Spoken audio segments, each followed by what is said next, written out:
చూడండి ఎంత బాగుంది. పొరలు పొరలుగా ఉందండి. రేట్ల తీసుకొని మెత్తగా సూపర్గా ఉంది. తింటే ఎంత బాగుంటుందో. వేడి వేడి చపాతీలో పూరేసుకొని తిందాం.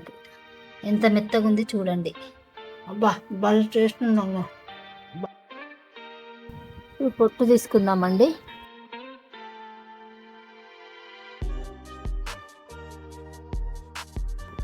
ఇట్లా మాకు జ్యూస్కు మొత్తం పొట్టు తీసుకోవాలండి. తీసుకున్న తర్వాత ఇక్కడ తీసేసి పీసెస్ వేసుకోవాలి.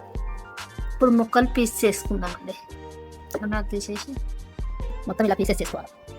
ఇట్లా మొత్తం పీసెస్ తీసుకొని ఒక గిన్నె పెట్టుకోవాలి.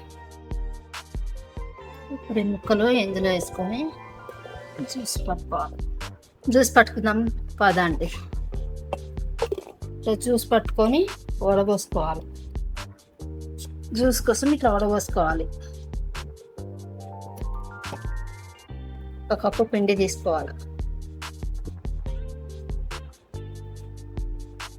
తగినంత ఉప్పు ఆప్చించేదాకా ఒక చెంచా నూనె వేసి కలుపుకోవాలి. కలుపుకొని బీట్రూట్ రసం పోసుకుంటాం.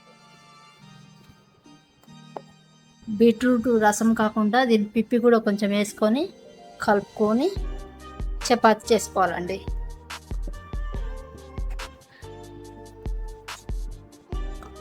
ఇలా మంచిగా కాల్చేటట్టు తీసుకొని 1/2 అవర్ పెట్టుకోవాలండి. పెట్టుకున్న తర్వాత రొట్టె చేసుకుంటే మంచిగా పొంగుతాయి. బీట్రూట్ తినబుద్ధి కాని వాళ్ళు కూడా పిల్లలు మంచిగా రొట్టె చేసి పెడితే చపాతీ తీయగా మంచిగా ఉంటుంది, తింటారండి. ఇట్లా చపాతీ కోసం ముద్దలు కట్టుకోవాలి. ముద్దలు కట్టుకొని ఇట్లా ఇట్లా బెనాయించుకోవాలి.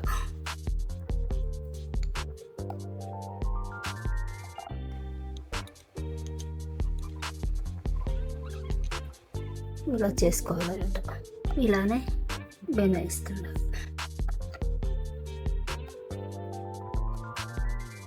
తీసుకొని అన్నీ ఇలా వేసుకోవాలి. ఇలా వేసుకోవాలి.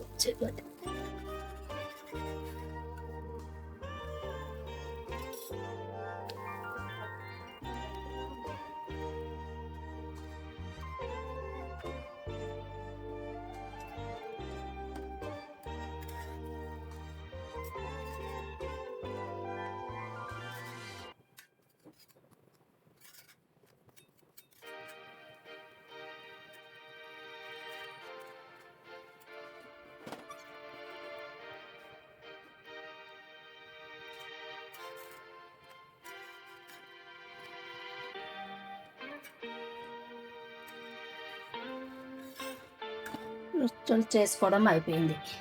చూడండి, బీట్రూట్ రసం తీసి పోసుకొని చేసుకోవాలి. రొట్టె మెత్తగా ఉంటుంది, టేస్ట్గా ఉంటుంది. చిన్నపిల్లలు తినని వాళ్ళు కూడా, బీట్రూట్ తినని వాళ్ళు కూడా తింటారు. చాలా ఈజీ రొట్టె. ఇట్లా చేసుకుంటే ఆరోగ్యానికి కూడా మంచిది. ఇక చూడు ఎంత బాగుంటాయి. మెత్తగా ఎవరైనా తినొచ్చు, చిన్నవాళ్ళైనా పెద్దవాళ్ళైనా ఆరోగ్యానికి మంచిది.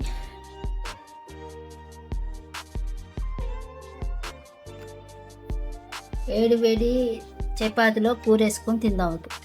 దొండకాయ ఉల్లికారం ఒకసారి తిందాం చపాతీలు వేసుకొని. ఎంత మెత్తగా ఉంది చూడండి. అబ్బా భలే టేస్ట్ ఉందమ్మా. చూడండి ఎంత బాగుంది. పొరలు పొరలుగా ఉందండి. రేట్ల తీసుకొని మెత్తగా సూపర్గా ఉంది. తింటే ఎంత బాగుంటుందో.